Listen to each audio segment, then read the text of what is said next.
Orgullo al Aire es un programa de y para la comunidad LGBT+. Escúchalo por Violeta Radio.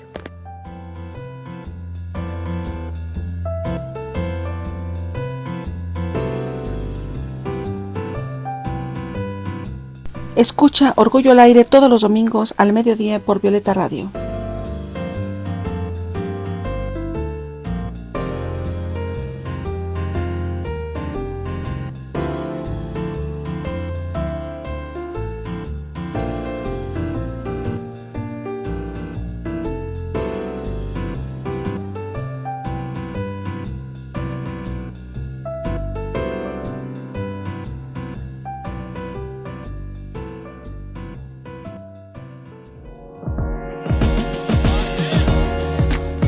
Violeta Radio, 106.1 FM.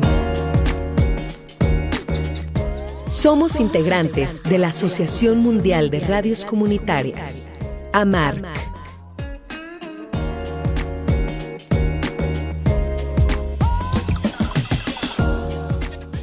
Muy buenas tardes a todos y todas, es el mediodía, es hora de sacar nuestro orgullo al aire. Soy Rogelio Laguna, me acompaña Amanda Monter por Violeta Radio, la radio comunitaria de la Ciudad de México. ¿Cómo estás, Amanda? ¿Cómo va tu domingo? Hola Rogelio, pues mi domingo va bien, empezamos el día con mucha actitud, ya sabes, aquí grabando y platicando contigo. Y pues dar la bienvenida a todas las personas que nos escuchan en Facebook y también por el 106.1 FM este domingo al mediodía. Oye, qué padre estuvo ir a la Feria del Libro las 2 semanas pasadas, fue de verdad una experiencia muy interesante. Conocer a las personas que nos escuchan, pero ahí en vivo, y también cómo pasaban en esta especie de pecera que es la cabina de la Feria de Minería, donde todos nos saludaban. ¿Cómo te sentiste, Amanda? La verdad fue una experiencia muy interesante porque, pues bueno, como todo en vivo, ¿no? Las complejidades técnicas, pero también, pues ver que la gente se acercaba, se interesaba, nos saludaba. Y también, pues, digo, la barra de Violeta estuvo toda la semana transmitiendo la diversidad de programas que tienen, muy interesantes, honestamente, con muchas invitadas, invitados de muy alto nivel, súper interesante todo, pero la verdad fue una experiencia que me encantó y estar ahí en vivo, tratando de también, pues de poner atención a todo lo que pasaba, disfrutar de los libros, de nuestras invitadas, estar atentas al público, fue algo muy padre, a mí me encantó. Y luego me pusiste un tatuaje que todavía no me he podido quitar. Quién sabe de qué era, pero no he podido quitar el arco iris. Pero está muy bien. Creo que puedo aguantar todavía otra semana más con este arco iris. ¿Tú de qué te pusiste tu Era un tatuaje? solecito, me puse acá en la mano, un solecito. Ah, qué padre. Oye, pues como todos los domingos, estamos de manteles largos. Vamos a tener una plática muy interesante, pero ¿por qué no nos vamos a una pausa y cuando regresemos nos presentas quién es nuestro invitado del día de hoy? Sí, claro que sí. Hagamos una pausa, regresamos en breve. Esto es Orgullo al Aire por Violeta Radio en el 106.1 FM. No nos tardamos.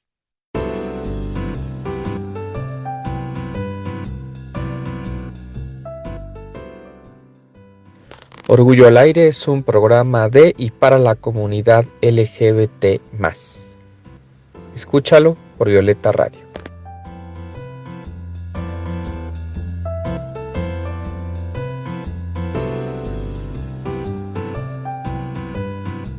Escucha Orgullo al Aire todos los domingos al mediodía por Violeta Radio.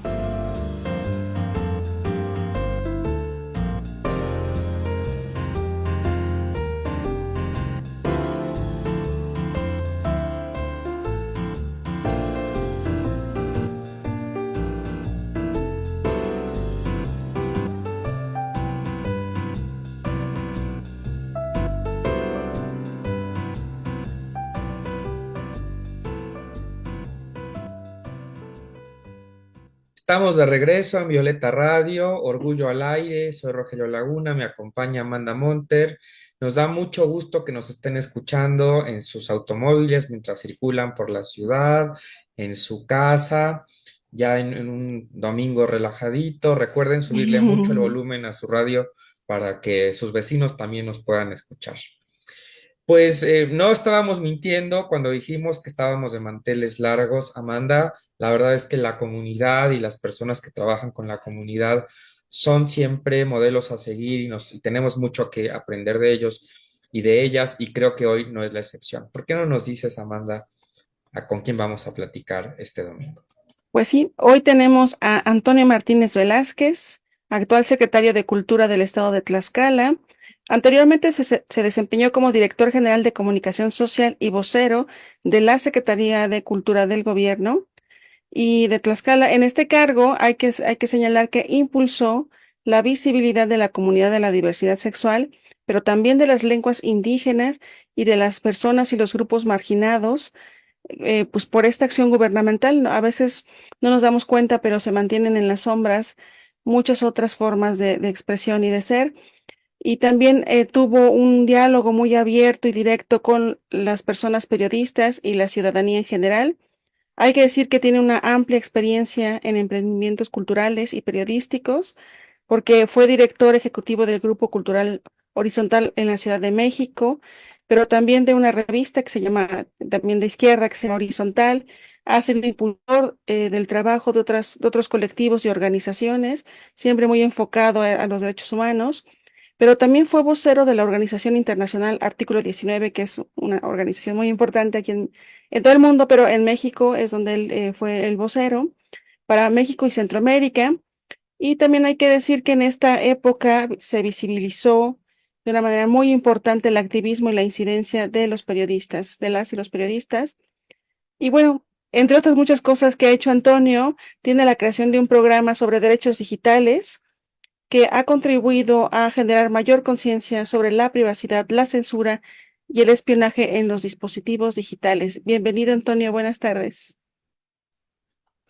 Muy buenas tardes a todas y todos los que nos escuchan y nos ven por las redes sociales y por la radio. Y saludos a ustedes dos y al auditorio que nos escucha. Oye, y faltó decir que tienes un hermano gemelo en todo lo que dijo Amanda, porque para quienes conocemos un poco más o seguimos en las redes, Antonio, de repente dices, no es uno, son dos personas que te parecen mucho. Entonces sí tiene un hermano gemelo también, también Antonio, y eso es algo que es simpático de él.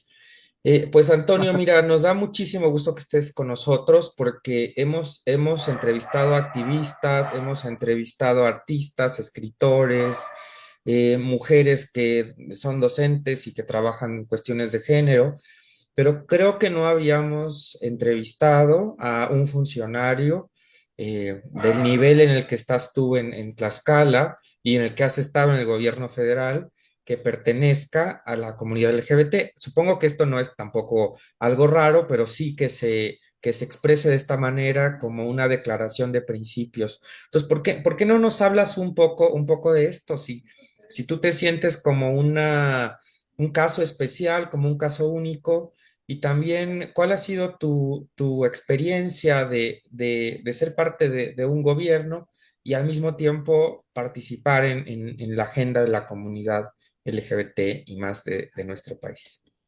Hoy, pues una pregunta muy amplia. A ver, vamos a por partes. Bueno, el tema de ser funcionario público abiertamente LGBT, creo que es algo que por fortuna se ha ido normalizando, pero todavía somos minoría. Eh, Espero que no esté desclosetando yo a nadie, creo que no, pero por lo menos en el nivel local, a nivel secretarios, pues ahorita está la secretaria de Cultura de Jalisco, que es de parte de la comunidad, la secretaria de Turismo de Yucatán y el secretario del Trabajo de la Ciudad de México y yo. Pero si uno piensa que son 32 estados y todos los puestos que hay, pues parecen muy poquitos. Seguramente hay más, pero digamos abiertamente, ahí están. Hay funcionarios electos como el alcalde de Ciudad Neza, Adolfo, que pues es una de las personas de la comunidad más votadas simplemente por el número de personas que viven en esa y que son electores de ahí, que también es parte de la comunidad. Pero sí, efectivamente. eh, y luego están las compañeras de la comunidad trans que han entrado al Congreso de la Unión por la vía plurinominal. Pero en general, si lo vemos en el universo de todos los puestos de elección popular o de todos los cargos públicos, pues todavía parecemos muy pocos. Entonces, eso de entrada, no creo ser especial, pero sí creo que estamos en un momento donde cada vez es más importante visibilizarlo. Es evidente que en la historia, sobre todo política en México y de los funcionarios, ha habido seguramente muchos funcionarios LGBT, pero que no lo ponían al frente de eso o no era necesario ponerlo al frente de sus trabajos o de los encargos que tuvieran en el servicio público. Creo que estamos entrando en una etapa donde nos parece importante, quienes estamos ahí, también tener una agenda clara al respecto de esto. Entonces, de eso eh, para empezar. Segunda cosa de lo que me preguntaste, el tema de las experiencias. Bueno, claro que influye. Por ejemplo, en mi paso como vocero de la Secretaría de Cultura a nivel federal, pues me tocó, en primer lugar, conformar un equipo que estuviera conformado por la comunidad. Tenía personas trans, personas LGBT en mi equipo, que eso me parecía primero importante, porque eso habla de lo que puedes hacer y del compromiso que tienes con la comunidad. Mi equipo, por lo menos en esa dirección general, pues era un equipo mayoritariamente de la comunidad LGBT y que hicimos en especial, y que todavía está, porque además es un comunicador extraordinario, que es Ángel Conto, que es parte de la comunidad. Él era el coordinador nacional de redes sociales. Ahí lo puse dentro de mi equipo.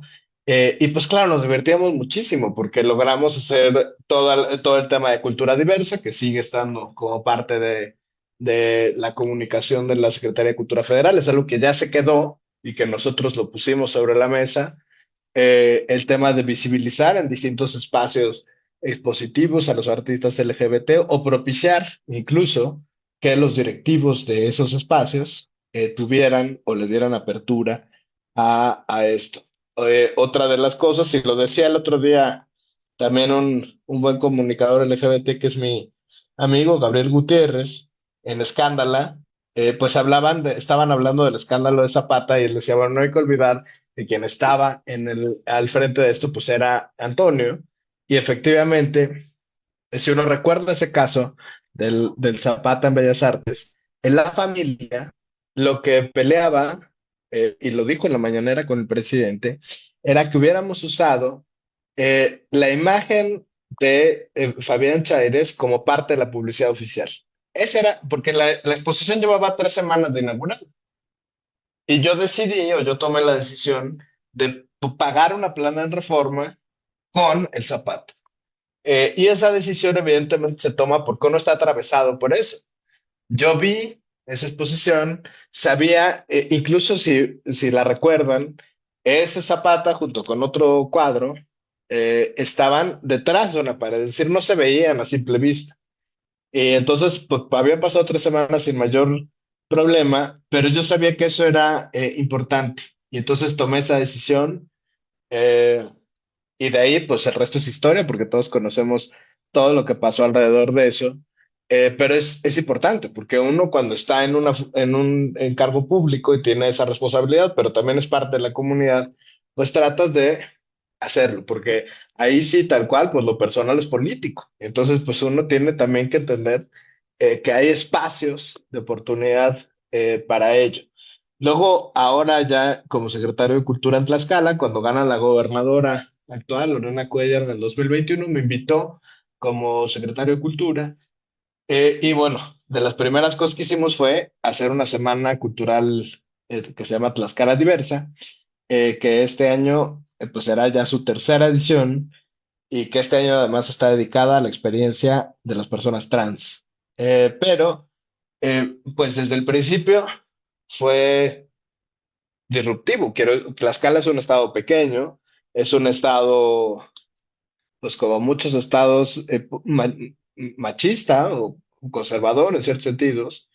Y yo recuerdo el primer año, en los propios medios locales tengo, de hecho, toda una presentación con todas las notas guardadas, no solamente de los encabezados de los medios de comunicación, o sea, uno en particular, o sea, porque además ni siquiera tienen pues la valentía de llamarte como te quieren llamar. Entonces le pone un encabezado, el secretario delicado.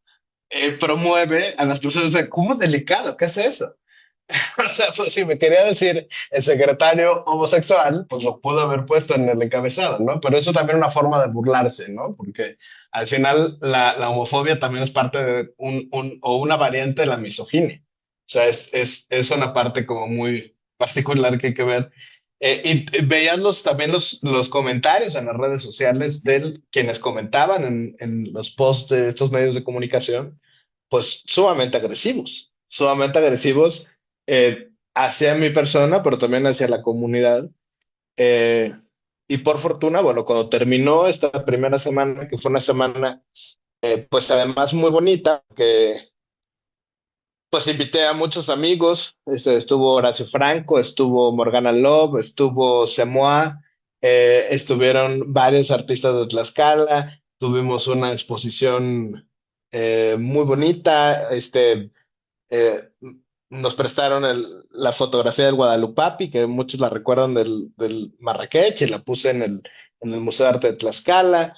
Y digamos, fue una semana bien bonita, pero al final que hicimos una conferencia de prensa para dar los resultados y los números de esta primera semana, exhibimos a los medios y dijimos, aquí está las notas que sacaron, aquí están los comentarios y pusimos una pregunta al aire, ¿no? ¿Cuál es la responsabilidad de los medios para, por ejemplo, moderar activamente este tipo de comentarios? Porque esto sucede en las páginas de los medios de comunicación. Y ellos, o sea, por un lado, pues pueden tener ese encabezado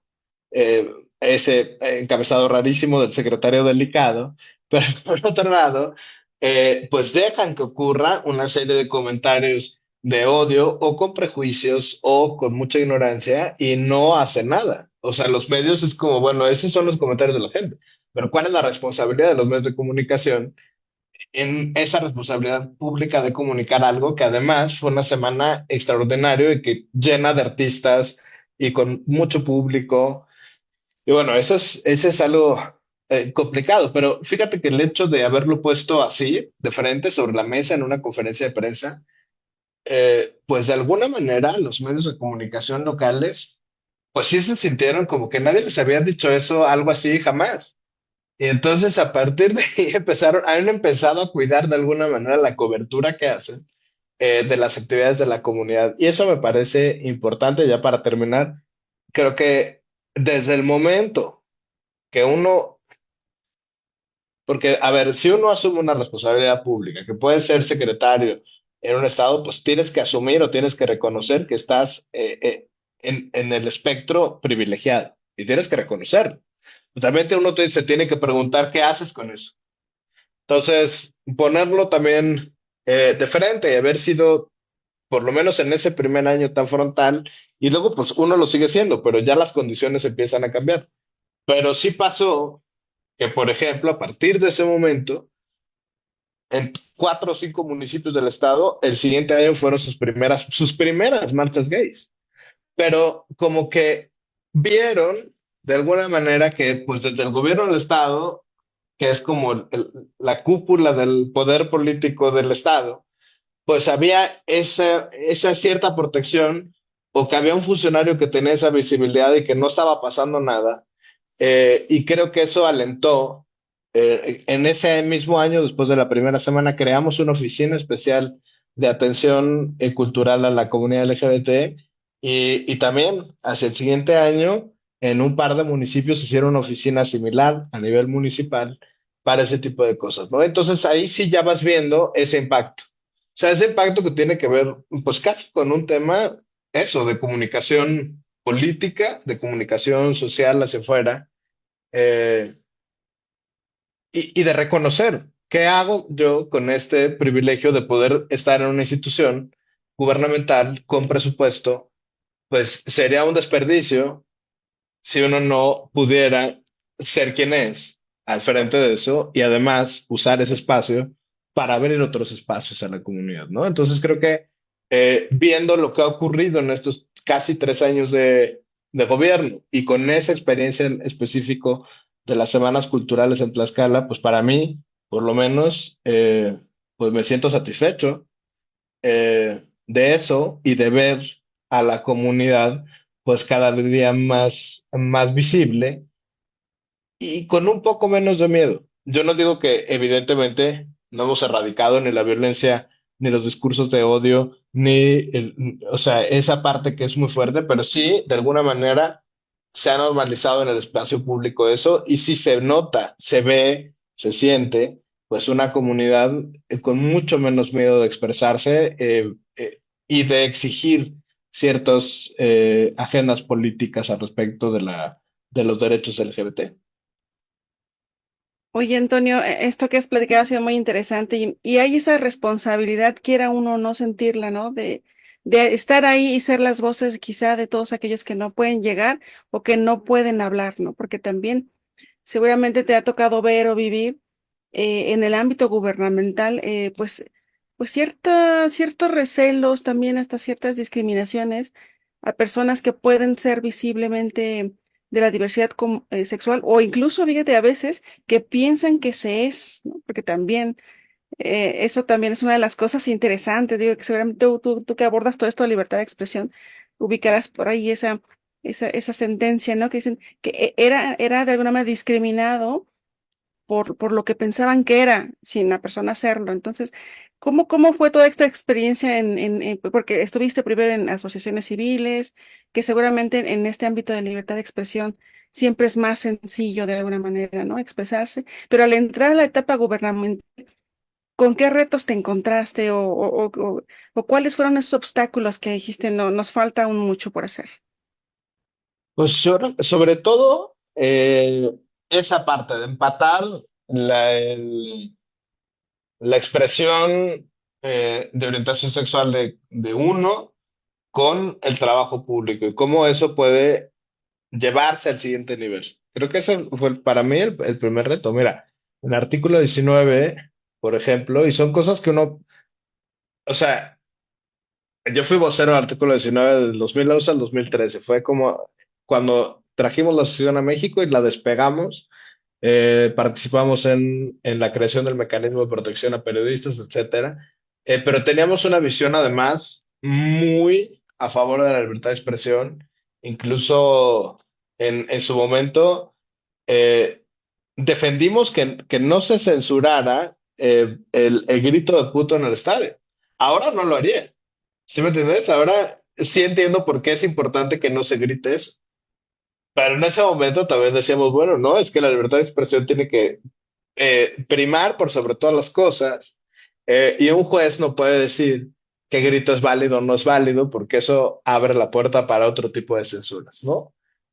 Y también con el tiempo las circunstancias cambian, pero también uno cambia. Y uno va viendo también otras caras de eso. Y ahora no podría defender ese punto de vista que en un momento defendí, pero porque también entiendes todas las implicaciones que hay al respecto de eso. Y creo que eso también es importante, como esa acumulación de experiencia y poder también estar cómodo con cambiar de opinión. Eh, sí que sea un tema hipócrita, o sea, simplemente las circunstancias cambian y uno cambia con las circunstancias.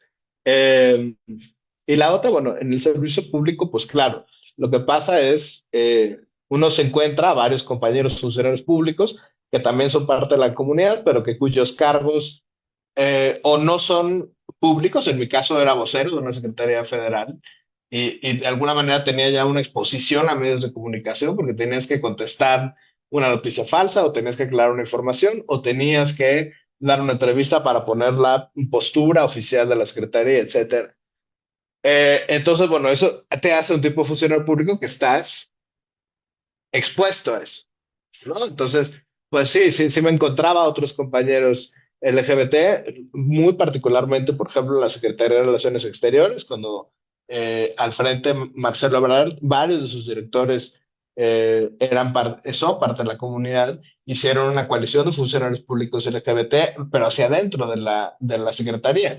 Se veía de pronto en las marchas, salían con un que decía, ¿no? Funcionarios de la Secretaría de Relaciones Exteriores hicieron algunas cosas alrededor del Pride, pero en general, pues como que no tenían mucho campo de acción porque sus obligaciones eran distintas. Creo que en el tema cultural, sobre todo, pues es casi una pérdida de tiempo y de recursos no hacerlo, porque, o sea, el propio campo cultural pues tiene una creación infinita de la comunidad LGBT. O sea, la comunidad LGBT, inclusive a lo largo de la historia de los siglos, de la historia del arte, pues es un motor de la innovación, un motor estético. O sea, ¿qué sería de la historia del arte occidental sin Miguel Ángel, sin Leonardo da Vinci? O sea, la comunidad LGBT o esas expresiones que en su momento eran X o Y, bueno, esos personajes pues claro que han aportado muchísimo a la cultura. Entonces, estar dentro de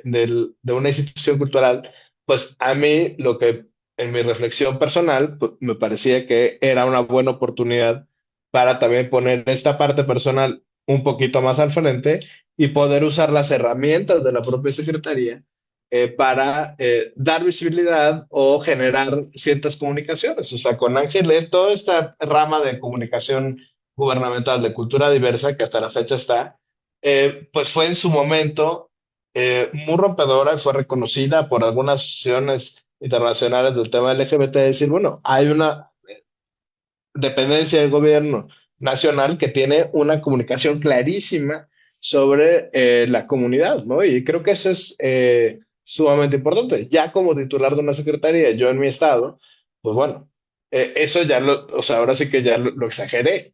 Le jalé así el hilo y ya lo llevé al siguiente nivel porque sí es una obligación y porque la gobernadora y porque, digamos, el resto de las autoridades lo han respetado. Por otro lado, y lo digo claramente, yo no sé si al resto, no sé, de mis compañeros de gabinete les acabe de caer bien ese asunto. Pueden tener xenofobia, pero saben, también es una manera de usar pues, tu agencia como persona de la comunidad y poniéndola tan al frente, pues tampoco pueden hacer mucho. O sea, aunque les caiga uno gordo, pues saben que no pueden expresar ese comentario porque están también frente pues, a otro secretario o en un espacio gubernamental donde además pues la discriminación está señalada, ¿no? Entonces, eso de alguna manera, pues si alguno de mis compañeros o compañeras secretarias tiene esos sentimientos, pues yo espero que con el tiempo, con estos años, se hayan educado un poquito. Porque eso es importante y eso también es parte de lo que uno juega cuando está en ese papel, pues. Oye, Antonio, ¿y tú dirías de cuando empezaste en Artículo 19 y después en la Secretaría de Cultura Federal y ahora en Tlaxcala, dirías que ha cambiado el escenario para las personas LGBT? Nosotros en este programa pues deseamos llegar a través de las redes sociales o de la radio a quienes a lo mejor se sienten todavía con inseguridad, con temor, que no saben qué espera allá afuera una vez que pues aceptan una identidad que no necesariamente coincide con las expectativas familiares ni las expectativas del trabajo ni con muchas otras que tenemos ahí frente a nosotros. Eh, Nuestros propios prejuicios, algunos interiorizados. ¿Tú dirías que es mejor la situación? Y bueno, yo quiero digamos, pues ser cuidadoso porque sé que a veces cuando uno es funcionario, pues cuesta trabajo también como ser juez y parte simultáneamente, ¿no? O sea, para ser justos, pues sí, ser funcionario significa ser juez y parte, pero porque pues hay que reconocer los propios esfuerzos. Pero tú dirías que estamos en un escenario diferente en estas décadas, en este tiempo que ha transcurrido. Pues mira, sí, no. O sea, sí, ¿por qué? Porque, por ejemplo, en estos últimos 8, 9 años, a mí me tocó estar o acompañar al diputado David Razú en la Ciudad de México para la aprobación del matrimonio igualitario por ahí del 2009. Y ahí estuve súper activo y acompañándolo a él y a todo un grupo que desde entonces somos amigos. Y luego de ese momento a hoy, pues ya ves que ahora sí todo el país tiene matrimonio igualitario. O sea, eso es algo que ha avanzado y que no se puede regatear ese avance. Y que eso es un conjunto de cosas importantes, porque a veces cuando estamos en la sociedad civil, y por eso me gusta tener esta doble experiencia, pero cuando estamos en la sociedad civil, nuestro papel y nuestra naturaleza es observar al gobierno y decirle lo que está haciendo mal y cuáles son los pasos para mejorar. Y a veces del gobierno eh, también hay una naturaleza como de no escuchar eso porque tienes pues la razón de alguna manera y los elementos materiales para hacer las cosas. Pero es evidente que ese avance, por ejemplo, del matrimonio es un conjunto de cosas. Por un lado, un empuje de parte de la sociedad civil y de la comunidad LGBT en los estados. Y por otro lado, y lo vemos en los cortes de tiempo, por ejemplo, particularmente entre 2015 y 2023, en lugar de entre 2009 y 2015, en esta. Y entonces, como, pues, pero ¿cómo fuiste tú solito, sociedad civil, si tú no eres congresista? Hay un diputado que votó, o sea, no pudiste ser tú solo. Y lo mismo con el partido político. Es como, no fuiste tú solito diputado, porque sabes que esto tiene una consecuencia social concreta, que hay una exigencia. Entonces creo que ahí lo que ha faltado, o lo que falta ahora es seguir teniendo puentes con eso, porque además lo notas muy fuerte. O sea, hablas con un diputado, es como, no, es que yo soy el matrimonio LGBT, es como, no, maestro, o sea, no eres tú. Pero luego también hablas con un activista en la comadre así de, es que sin mí no hubieran aprobado esto. Pues quién sabe.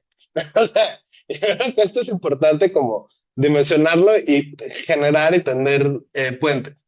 Ahora, en eso, digo, sí hemos avanzado. Y hay otros estados que hemos avanzado. En Tlaxcala también tenemos el tema de la identidad trans desde previo a la obtención de la ciudadanía. Es decir, hay otros lugares donde ya está el tema de infancias trans, el tema de las terapias de conversión, que está ahorita en el Congreso local. Entonces hay un avance ahí. Pero también lo que ha pasado desde mi punto de vista, en un tema mucho más social y digamos fuera de esta esfera más institucional, es que se ha polarizado mucho también los discursos. Y eso no lo veíamos en ese momento. O sea, cuando estábamos en el matrimonio LGBT, pues ahí todos los que estábamos en eso, en la Ciudad de México, pues éramos una bandita en Twitter súper buena onda que logramos convencer y nos daban espacios en medios de comunicación y podíamos escribir un artículo y eso ya no pasa. Ahora hay una polarización tal y todo es tan agresivo en las redes sociales que de pronto también resulta como casi imposible una expresión real tanto, porque incluso los propios miembros de la comunidad o que están en colectives feministas o trans, pues o ya no quieren hablar o lo que quieren es hablar de una manera ultra agresiva porque eso es lo que están recibiendo de otro lado. Están recibiendo agresión de parte de los medios de comunicación, están recibiendo agresión de parte del poder político. Y entonces esa falta de puentes y de entendimiento también hace que las cosas se empeoren, porque eso se traslada, o sea, parece que solo vive en la red del misterio de Twitter, pero también se traslada a la vida real y se traslada a golpes y se traslada a violencias de muchas naturalezas y eso creo que en eso estamos peor. Entonces hay un avance sustantivo, real, términos legales, en términos de exigencia de derechos, pero por otro lado creo que no estamos en un buen momento porque se rompieron muchos canales de diálogo, hay mucha polarización y hay violencia directa, tanto discursiva como directa, hacia la comunidad y hay una reacción natural de parte de la comunidad frente a esa violencia. Y creo que eso sí cambió hacia peor. Pero por otro lado, no podemos negar que hay un cambio sustantivo real en las legislaciones y en los mecanismos de exigencia de derechos. Oye, sí, súper interesante, Antonio, porque creo que tiene todo esto a propósito de algo más que leímos en tu semblanza, que tiene que ver con estos derechos digitales, ¿no? A veces este nuevo foro de la virtualidad, claro, nos permite exponenciar muchos derechos, muchas libertades, como el de la expresión, por supuesto, el de la información, acercarse al conocimiento, el derecho a comprender, pero también tiene otras aristas un poco, pues, negativas dependiendo de los usuarios, creo que en parte, porque luego va a venir otro tema muy escabroso, que la censura de los medios de comunicación, si pueden, o si hablamos de censura con las redes sociales, ya es todo otro tema, ¿no? Pero creo que también tiene mucho que ver con esta responsabilidad como usuarias, usuarios, de para qué estamos utilizando las redes, quizá para hablar de temas, ¿no? Difundir conocimiento, sensibilizar, pero efectivamente de repente hay un boom de mucha gente que se pone a tirar, ¿no? Dicen ahí cantidad de cosas y dices, oye, siquiera estamos hablando como de lo mismo porque me suena como que no y otros que se suben un poco al discurso de odio, y que todo esto también tiene que ver con la libertad de expresión y cómo nos desenvolvemos día a día, ¿no? Entonces, parece que es un súper tema, pero cómo estas violencias del ámbito físico, vamos a decirlo así, se trasladan también al virtual y que incluso generan muchísimo daño. Por ejemplo, desde la Secretaría de Cultura, ¿hay algún mecanismo o tú en tu experiencia has visto algo que podemos avanzar, ¿no? A culturalizarnos, alfabetizarnos, incluso para hacer uso de estos medios sin llegar a este uso desmedido de discurso o incluso ya llegar a los discursos de odio, pero tampoco caer en la cuestión de la censura previa, por ejemplo, o la censura en mano de particulares que podría ser las redes sociales, que eso es otro Sí, super tema, sí, sí, sí. ¿Verdad? No, hombre, pues es que eso sí está, o sea, está complicado. Yo creo que, eh, digamos, es muy importante siempre tratar de pensar en una manera como amplia y de diálogo y de debate real. O sea, creo que eso sí se ha perdido. Yo lo he visto. O sea, creo que se ha perdido entre con la polarización política, pero también con las redes y tal. Ya nadie quiere discutir.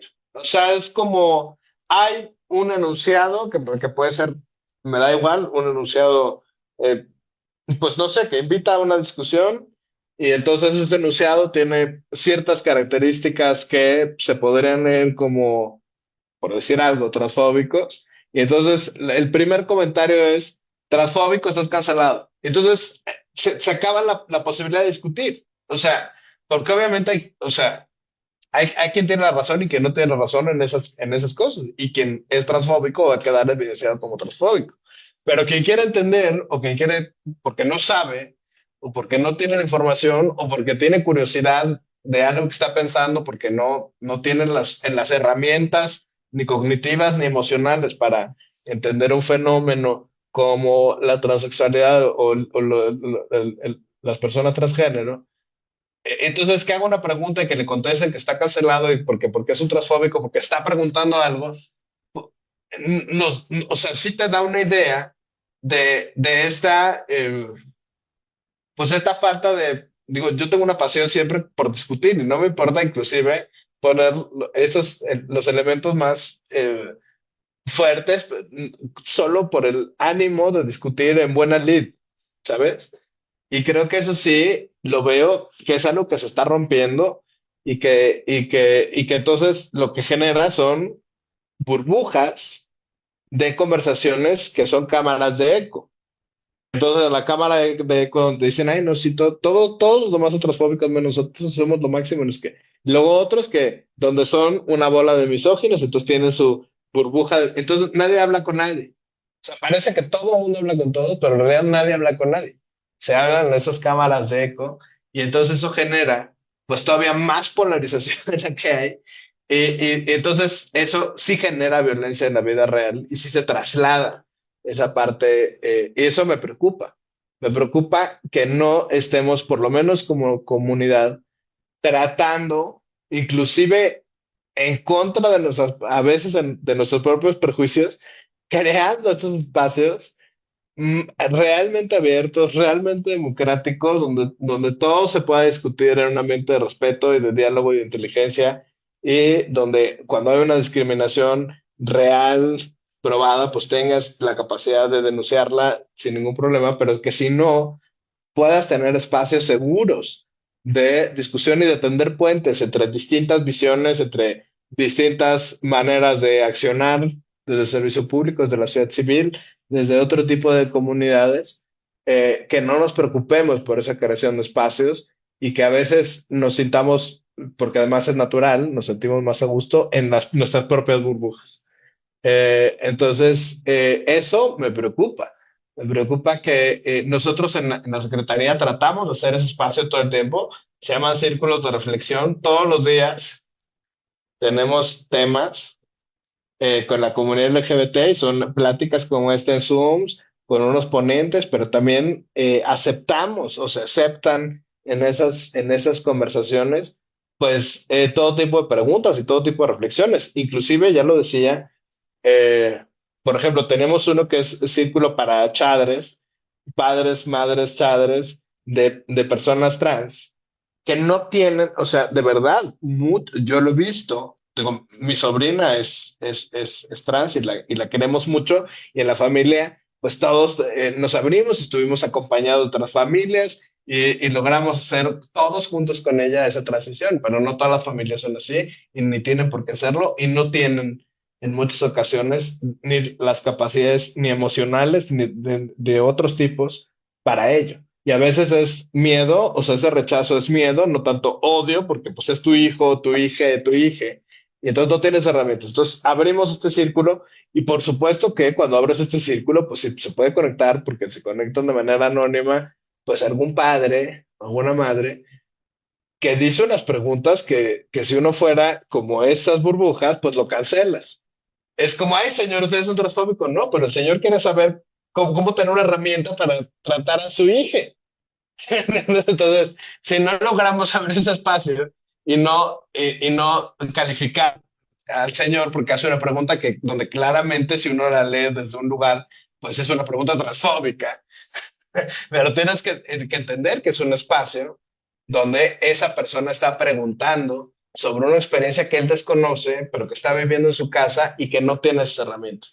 Entonces, nosotros abrimos este espacio de diálogo todos los días a las 8 de la noche y aparte, la oficina, aunque está directamente vinculada a los temas culturales, logramos hacer un protocolo con otras instituciones como la Procuraduría de Justicia del Estado, como el Instituto Estatal de la Mujer, como el Centro de Atención a Víctimas de la Violencia y si de alguna manera nos llega a la oficina un caso que más bien tiene estas connotaciones, o sea, que no tiene connotaciones culturales, pues ya tenemos un caminito institucional para canalizarlos. Está también la Comisión Estatal de Derechos Humanos en ese protocolo que armamos y podemos de alguna manera canalizar porque quizá por estos círculos o porque tenemos exposiciones o porque tenemos talleres de dibujo y de pintura y de todo para la comunidad, pues claro, quizás se sienten a veces más cómodos o más seguros, pues denunciando algún tema de violencia en este tipo de espacios, pero sí hicimos de manera institucional, con convenios y todo, pues este protocolito con estas otras instituciones, porque pues ahí puedes descubrir una cosa que quizá pues no quieran denunciar o no sepan cómo hacerla y decirle, a ver, aquí te podemos ayudar si quieres denunciar esa violencia que estás diciendo o si quieres tener otro tipo de atención, bueno, pues tenemos este protocolo. Pero sí, en general, yo creo que nos hace falta mucha comunidad, como comunidad, pensar en mejores espacios, o sea, de mejor calidad, de discusión en general de esto, de la comunidad, de los derechos, de la tolerancia, de la política, de la polarización y tener espacios donde uno pueda pues eso, discutir, debatir sin mayor violencia, sin gritos ni aspavientos, sino con argumentos y con contextos distintos y respetarlos, aprender o no aprender, o confirmar que uno tiene la razón también, o confirmar que no la tiene. Pero creo que nos hace falta también promover esos espacios dentro de la comunidad LGBT. Creo que sería muy bueno que se promovieran mucho más eh, se promueven, o sea, están los de YAG, ¿no? Que tienen la coalición LGBT, ¿no? Que hablan desde candidaturas y de cosas y no sé qué. Luego están otros grupos, no sé, lo ves en la Ciudad de México, los que hacen la marcha, y los que hacen la marcha que están peleados con los otros que hacen la marcha. Este, que hacen la marcha dos. ¿Sabes? Lo ves, pero a veces es como, bueno, quizá nos hace falta tomarnos más en serio, poder construir espacios mucho más abiertos de discusión y de tender puentes entre distintas maneras de accionar. Y creo que eso es fundamental. Ahora, por ejemplo, que además, a ver, por ejemplo, ahora que acaba de pasar lo del 8M, hay o parece haber un rompimiento entre el movimiento trans y el movimiento feminista, porque efectivamente hay una vertiente del feminismo que es trans excluyente, pero no toda es eso. Pero de pronto también, pues ya decidimos que todas son trans excluyentes. Y entonces se vuelven como dos espacios distintos, pero cuando uno se toma en serio como estudiar el, toda la corriente del feminismo y todas las olas, pues te das cuenta que gracias a esa acción también nos jalaron de alguna manera la comunidad para decir eso, lo personal es político y ponerlo al frente, etcétera. Y entonces, pues somos aliados de ese movimiento, aliadas o aliades. Y entonces de pronto ya se instala esta noción de que son dos cosas distintas porque hay una corriente trans excluyente y entonces ya odiamos al feminismo. Y es como, ¿pero cómo? Pues hay que estudiar historia para saber que no puedes estudiar feminismo, ¿no? Pero, y entonces ahí mismo, pues te das cuenta que hace falta esos espacios eh, de, mm, de tomarnos en serio, poder tejer estos puentes, tejer esas alianzas y tener mejores espacios de mejor calidad para la comunidad de expresarnos y de poder construir juntos distintas cosas en distintas disciplinas, en distintos ámbitos.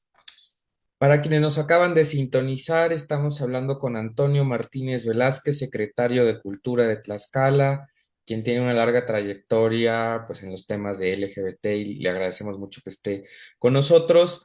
Vamos a ir a un pequeño corte porque, bueno, aquí en radio el tiempo nos persigue. Amanda, y bueno, regresaremos. Yo ya tengo pensadas aquí algunas preguntas para ir cerrando esta conversación. Lamentablemente, pues no vamos a poder comentar todo lo que quisiéramos con Antonio, pero esperemos que esté aquí muy pronto de regreso en Orgullo al Aire por Violeta Radio para que sigamos platicando sobre lo que se está haciendo en Tlaxcala y en muchos otros lugares para apoyar, acompañar a la comunidad LGBT, porque nos lo merecemos y además, qué mejor que en un domingo como hoy, que es muy buen día para sacar nuestro orgullo al aire. Vamos a un corte y regresamos, Antonio, si te parece bien, y nos vemos Sí. aquí en unos minutos, no se vayan.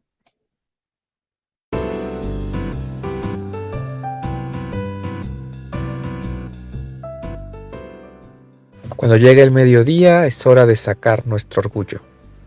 Escucha Orgullo al Aire por Violeta Radio.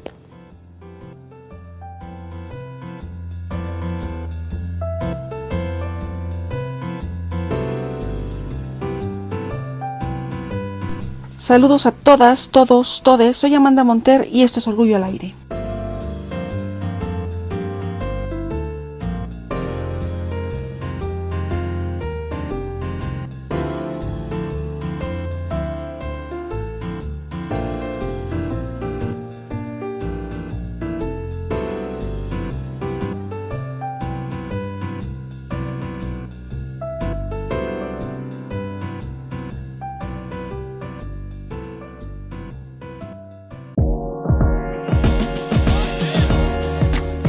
Violeta Radio, 106.1 FM.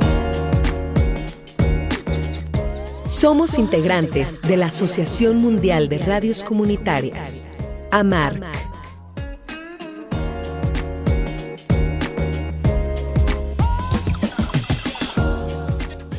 Estamos de regreso en Orgullo al Aire. Amanda, ¿cómo has visto nuestra charla con Antonio Martínez Velázquez? Creo que ha tocado temas que a ti te apasionan mucho y seguramente a quienes tú Sí, están siguiendo. sin duda, pero son temas muy complejos. La verdad es que la libertad de expresión y cómo eso impacta incluso otros derechos, no vamos a acabar nunca, no, yo creo que quizá en una edición posterior, pero fíjate que me llama mucho la atención de todo esto que hemos platicado, algo que es muy cierto, cómo hemos avanzado de la mano sociedad civil e instituciones gubernamentales para poder llevar a la agenda política, ¿no? Y a la agenda pública cosas que nos preocupan y que algunas, muchas sí se han hecho realidad. Claro, a fuerza de martillazos a insistir, pero no dejarlo. Y por ejemplo, pienso mucho en una invitada que también tuvimos acá en la primera temporada, que seguramente la conoces, Antonio, Fátima Gamboa de X Justicia, cómo todo este impulso por estar visibilizando esta justicia, pues injusta al final del día, ¿no? Esta impartición de justicia por los órganos jurisdiccionales que termina siendo bastante sesgada en contra de las mujeres y que fue también con muchos otros colectivos, ¿no? Como que lo justo es que lo sepas, impulsar reformas a leyes generales como fue la de transparencia, ¿no? Y por decir alguna. Y esta que, por ejemplo, el matrimonio igualitario también ha sido una lucha social de muchos colectivos de mucho tiempo, ¿no? No se diga, como otras muchas, las terapias de conversión también. Fue la sociedad civil que está impulsando que, o sea, estas cosas tipo tortura, ¿no? Que dicen, no, pero ¿cómo es posible que aún se tenga pensado que esa es una forma de ¿no? Erradicar la enfermedad, e incluso unos calificativos terribles, ¿no? Que ya no son como incluso pensaría uno propios de estos siglos, pero ¿qué creen que sí? Todavía sigue habiendo esos remanentes y es gracias a este diálogo, estas sinergias, a estos parlamentos abiertos, ¿no? Donde sí hay esta escucha asertiva, este diálogo que permite llevar estos temas pues a los congresos y justo es ahí donde se pueden empezar a hacer las modificaciones legislativas, ¿no? Pero también es a través de los martillazos jurisdiccionales y litigar que puedes expulsar, ¿no? O declarar inconstitucional algunos elementos que no deberían estar ahí por ser notoriamente también dentro de las instituciones que escuchan y dicen, sí es cierto, hay algo que defender, ¿no? Y se suben a ese tren de la causa. Y creo que eso es muy importante, no perder esos, primero reconocerlos, ¿no? Que juntos ahí sí somos más fuertes, sociedad y Estado, ¿no? Instituciones estatales, pero también hay que seguir manteniéndolos, porque de repente yo veo el ámbito internacional y parecen hasta cuestiones muy regresivas, como por ahí algunos países empiezan a declarar como hasta, más bien a prohibir el uso del lenguaje incluyente, ¿no? Entonces, pero o sea, claro, ¿no? Por una parte avanzamos en algunas cuestiones y a fuerza de décadas, incluso muchos años de activismo, y de repente llegan, sin decir mucho por estos periodos, pero algunos personajes que de alguna manera dicen, yo no estoy de acuerdo con esto, vamos entorpeciendo el lenguaje, declárese prohibido, ¿no? Sin tener este contexto de por qué logramos esto, ¿no? ¿Por qué es importante visibilizar pues todas las expresiones de la vida? Entonces, pues todo esto que hemos visto, yo, a mí me abre muchísimas preguntas. No sé qué tanto podamos abordar hoy por también estos periodos de la veda, ¿verdad, Rogelio? Sí. Pero, ¿qué hacemos desde nuestros ámbitos, Antonio, ¿no? Yo quisiera Para sumarme, no retroceder. A ver, vas, Amanda, Rogelio. porque el tiempo se nos va y si no, no voy a poderle también preguntar algo a Antonio que se me ocurre. Bueno, primero quiero decirte, Antonio, que yo soy siempre muy escéptico. Amanda me conoce, no nos gusta conceder tan rápidamente y decir, bueno, sí aprobaron esto, pero se tardaron mucho. Sí hicieron esto, pero a medias. O sea, también hay que reconocer que a veces no va al ritmo que a lo mejor la sociedad civil esperaría los cambios en nuestro país. Me encanta lo que nos dices que están haciendo en Tlaxcala, pero me preocupa que yo no veo esto mismo en otros estados del país. Entonces, yo más bien quisiera preguntarte esto, para quien dice que no existe Tlaxcala, escuchen lo que nos dijo Antonio sobre lo que están haciendo para proteger a la comunidad LGBT y para acompañarla. Yo no veo que se haga al mismo ritmo en todo el país y a mí me preocupa porque no nos hacemos más jóvenes, porque la generación que viene detrás de nosotros también está en juego su futuro y su felicidad y su bienestar. Entonces, vamos a ir un poco ya cerrando, pues se nos va el tiempo, Antonio, pero ¿cómo te gustaría que esto saliera de Tlaxcala, atravesara las fronteras y se fuera a otros estados que a lo mejor no han tenido esta suerte de tener funcionarios sensibles para estos temas? ¿Cómo te gustaría a ti que esto pasara o qué se podría hacer? Pues yo creo que es una invitación abierta a otros funcionarios, sean o no parte de la comunidad LGBT, eh, para que lo hagan, para que se atrevan, porque estamos hablando de derechos, no estamos hablando de algo extraordinario, estamos hablando de derechos. Lo otro que se decía es verdad. Hay un académico gringo que decía que los derechos solo son si se pueden verificar. Es decir, pueden estar en la ley, pero tú sales a la calle, no sé, dices, hay derecho a la vivienda y sales a la calle de puros homeless, pues no hay derecho a la vivienda. O sea, los derechos se tienen que verificar. Y en ese sentido siempre están en disputa, yo así lo veo. Y eso estar siempre en disputa quiere decir, o sea, es una manera de estar conscientes de que siempre tenemos que estar activos, que no conseguir un derecho en una ley significa que ya está concedido. ¿Por qué? Porque a veces no se puede verificar, aunque esté ahí. Y entonces hay que echarle para adelante. Y justamente las regresiones que ha tenido en otros países y en otras leyes, el aborto en Estados Unidos, pues luego también ves unas por otras. Francia acaba de aprobar el aborto a nivel nacional y por otro lado Estados Unidos desechó pues el precedente de la Corte sobre el tema del aborto, ¿no? Entonces es como, sí, siempre están en disputa. No lo tenemos ganado y solo son si se pueden verificar. Si tú sales a la calle y no te discriminan, entonces se verifica el derecho a la no discriminación. Pero si te discriminan, no existe ese derecho. Y hay que pelearlo constantemente. Pero hay que tener esa conciencia. Que a veces somos autocomplacientes y dices, no, pues es que esto ya se ganó. Y entonces ya lo que sigue. No, no. Porque si no, no podemos avanzar. Y sí, hay pues corrientes de pensamiento que ganan popularidad en el mundo y que pueden tener ciertas, a través de las redes, a través de los medios masivos, pues aceptación de grupos sociales, conservadores, etcétera. Y tenemos que tener la conciencia, por lo menos esta generación que nos ha tocado uno, primero el cambio hacia la digitalidad y luego la primera ola de ganancia de derechos, que no está para siempre y que tenemos que luchar y que tenemos que verificarlos y que no tenemos que darlos por sentado para nada, porque si sales a la calle y no los puedes verificar, no existe.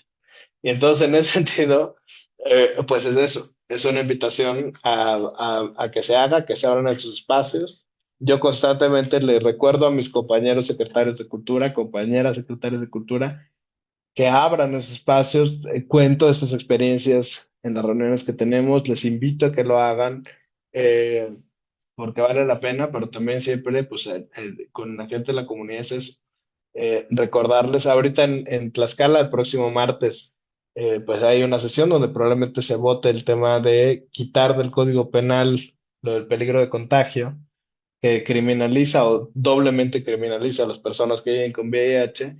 Eh, y no sé, pues me presenté en el Congreso con unos activistas, claro, los diputados, que es que, ¿qué hace el secretario aquí? Bueno, pues ¿qué hace el secretario aquí? Está con su comunidad, porque le importa que esto se quite porque es antiderechos. Pero esa conciencia sí la tenemos que seguir cultivando. Creo que las nuevas generaciones, y lo veo con mis sobrinos, con mi sobrina, pues no sé, como que no tienen esa conciencia tan amplia de lo que ha significado esa lucha por los derechos y hay que también ayudarlos a que la entiendan y que la entiendan con esa dimensión histórica, material, real de lo que ha pasado y que continúen con esa lucha y decirles que nada de lo que tenemos está ganado, nada, ni ahorita, o sea, en ningún momento, pues. Y entonces, pues todo el tiempo tienes que hacer que se verifique esa ganancia en la vida real. Y si no se hace, pues tener o poder tener los mecanismos para exigirlo y eso, tener puentes tendidos con otras comunidades, con otras corrientes de pensamiento, aunque nos choquen, tener esos puentes, destruir es bien fácil, construir es complicadísimo, complicadísimo. Inclusive dentro de la propia comunidad, inclusive dentro de los propios temas, construir es complicadísimo. Porque gana el ego, porque gana de la polarización, porque gana la política, y entonces es complicadísimo. Entonces tenemos que tener la voluntad de construir, de querer construir algo, porque si no, entonces cuando vienen estos cambios culturales, porque son culturales en el sentido amplio, conservadores, lo que sea, nos arrasa. y entonces de pronto volteas y entonces los puentes que pudiste haber tendido que ya no están, no existen. Y entonces pues ya uno se queda solo y dice, no, pues ya valió, ¿no? Entonces eso yo creo que eso es, para mí eso es una preocupación constante que así nunca me deja dormir, pero es como, ¿cómo le hacemos para poder construir un poquito en todos lados y tener siempre como bases de comunicación y de acción con distintos sectores, eh, personas, partidos, corrientes de pensamiento, porque estamos hablando de nuestros derechos, estamos hablando también de nuestra futuro como humanidad, si es que lo tenemos, porque pues el cambio climático nos dice que no tenemos tanto. Entonces, bueno, ese futuro, ¿cómo lo imaginamos y qué estamos construyendo para eso? Bueno, pues quedan muchos temas pendientes y no solo para hablar en el programa, sino pendientes sociales gigantescos para agarrar pila y seguir como todos los días intentando construir algo en especial. Bueno, aquí en Orgullo al Aire nos preocupa por la comunidad LGBT y más. Vamos a Tlaxcala, ¿te gustaría? Sí, Ándale, vamos a alguna feria cultural, algún evento cultural que nos recomiende Antonio. Y pues hace mucho calor en la ciudad, ahora sí como para hacer algo afuera, ¿no? No sé allá cómo esté el clima, Antonio.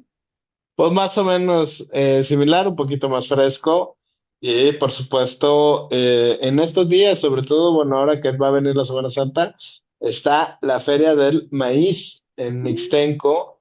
Es una feria increíble, es el único lugar otomí de la cultura otomí en Tlaxcala que tiene una lengua especial que se llama el Yumú.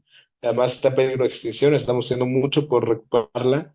Y son guardianes de 12 razas que solo existen en Tlaxcala de maíz de colores. Entonces está Ixtenco, que recientemente fue nombrado por Pueblo Mágico, pero les recomiendo que vengan. Hay una ruta de oro de la Ciudad de México. Y que vengan del 23 al 31 de marzo a la Feria del Maíz, porque se van a encontrar con campesinos, agricultores, productores, de todo lo que está alrededor de la milpa y van a conocer a gente de verdad extraordinaria y además van a comer en serio, en serio, en serio, como pocas veces lo han hecho. Así que yo les recomiendo mucho. Ahí sí, si vienen, los espero porque yo voy a estar ahí instalado en la Feria del Maíz, porque además es una buena lucha. Y por ejemplo, esa lucha en contra del maíz transgénico, el derecho a la alimentación, de la soberanía alimentaria, es una lucha que también nos tendría que importar a la comunidad LGBT y que a veces no lo vemos. Y pues ahí están, o sea, ahí cuando vayan van a ver un par de productores que son parte de la comunidad y que han logrado estar en estas ferias del maíz y que también se dedican al campo, etcétera, y que eso también es bien importante y pues, a eso me refiero, con en serio, en serio, en serio, construir y verificar que uno construye esas alianzas y si vienen a Tlaxcala del 23 al 31 la fiesta del maíz en Ixtenco y de verdad se la van a pasar muy bien, van a comer increíblemente bien y está solamente a 2 horitas de la Ciudad de México. Te vamos a tomar la palabra, Antonio, y te vamos a buscar ahí en la feria, Amanda y yo, porque luego no tenemos plan y suena bien ir Eso. a Tlaxcala, Amanda. Aunque no sé si escuchen Orgullo al Aire, tenemos también que ir a verificar que se escucha ya Orgullo al Aire, Exactamente. ¿no? Amanda, creo que no te oímos, creo que allá, ahora No, sí. claro que sí, yo encantada de ir a Tlaxcala. Además, me quedé pensando que esas ferias, como dices que son los maíces estos de unos colores muy particulares, debe ser muy bonito ver todo eso, ¿no? O sea, visualmente, el Sí, olor, el sabor, digo, ha de ser una feria ahí de explosiones de increíble. sentidos, ¿verdad? Sí, sí. No, yo Sí. encantada, pues vamos. Bueno, pues muchas gracias, Antonio Martínez Velázquez, secretario de Cultura de Tlaxcala, que ha dialogado con nosotros, no solamente sobre Tlaxcala, sino toda una agenda LGBT que se está desarrollando en el estado. De verdad, esperamos que esto permee hacia todo el país porque lo merecemos, nos hace falta y hay muchos derechos a los que todavía muchas personas no pueden acceder y esto no puede estar sucediendo. Y esperamos conversar contigo muy pronto de nuevo. Amanda, pues llegó el momento de irnos. Saquen su orgullo al aire. Nos vemos 106.1 FM por Violeta Radio. Hasta el próximo domingo. Hasta luego.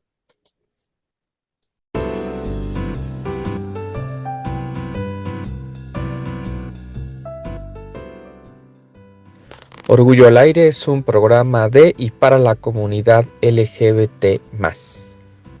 Escúchalo por Violeta Radio.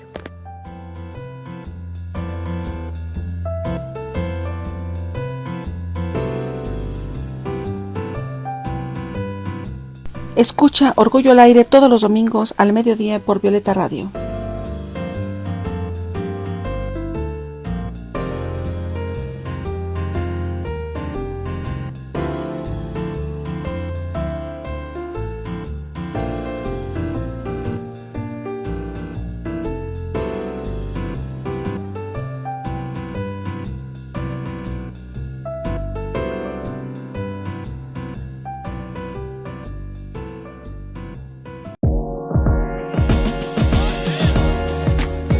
Violeta Radio, 106.1 FM.